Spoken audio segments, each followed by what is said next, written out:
Most people think they're prepared for emergencies. They've got a flashlight in the kitchen drawer, maybe some extra canned food in the pantry, and they figure that's enough. It's not. When a real crisis hits, whether that's a grid failure, a natural disaster, or a supply chain collapse, those people will be in serious trouble within 48 hours. Not because they didn't care, because nobody ever showed them the actual checklist. That's exactly what we're doing today. I'm going to walk you through the beginner prepper checklist that most survival channels skip over, the real foundation that separates people who make it from people who don't. Stay until the end. Point number 7 surprises almost everybody.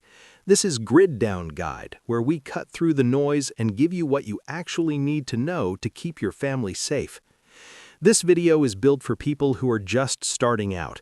You don't need to spend thousands of dollars. You don't need a bunker.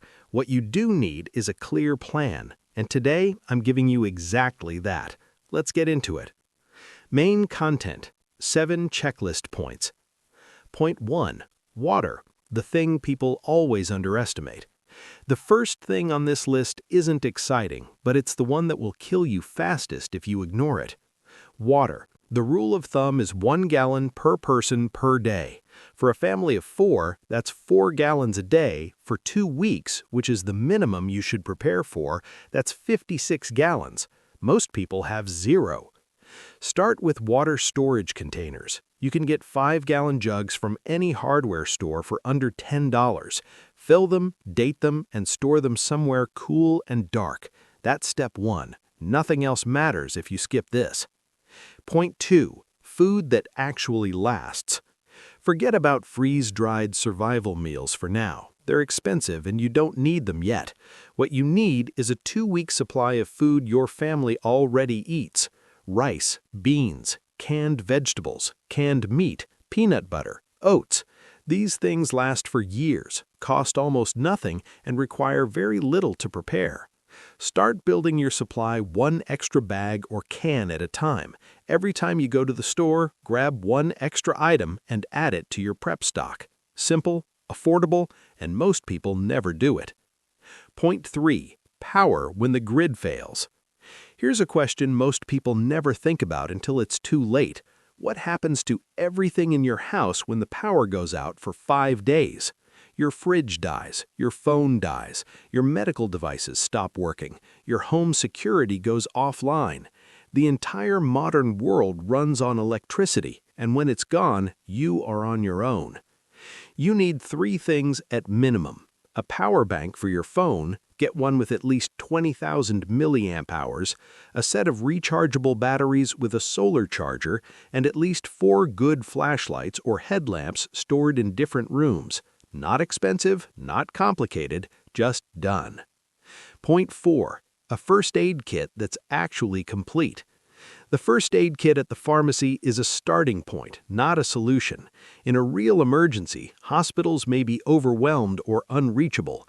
You need to be able to handle real injuries at home.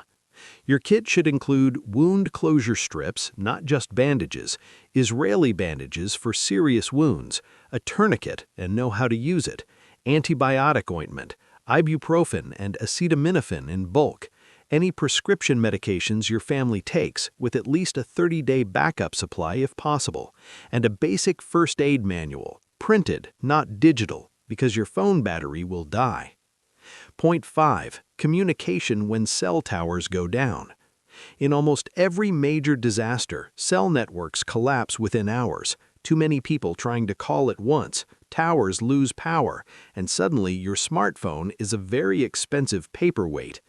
You need at least 1 hand crank or battery-powered emergency radio that picks up NOAA weather alerts. This costs around $20. It may be the most important $20 you spend.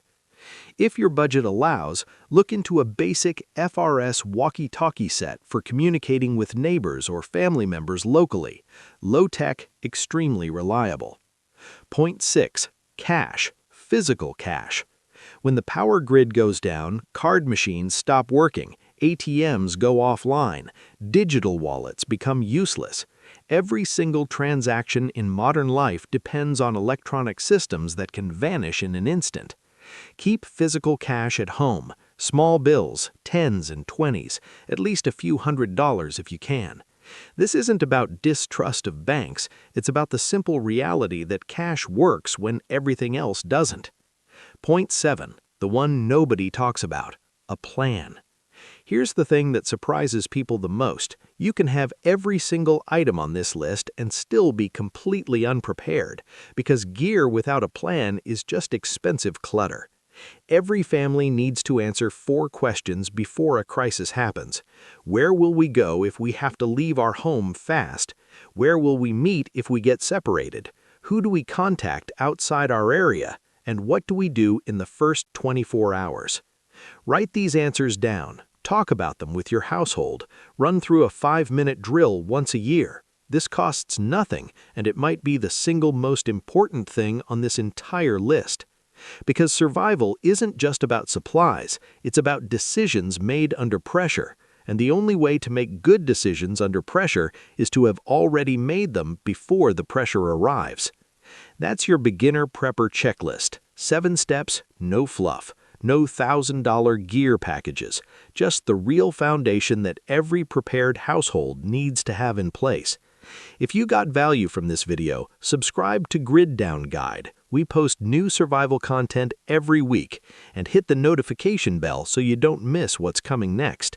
Next week, we're covering the 5 foods that last 25 years, and most people have none of them. You're going to want to see that one.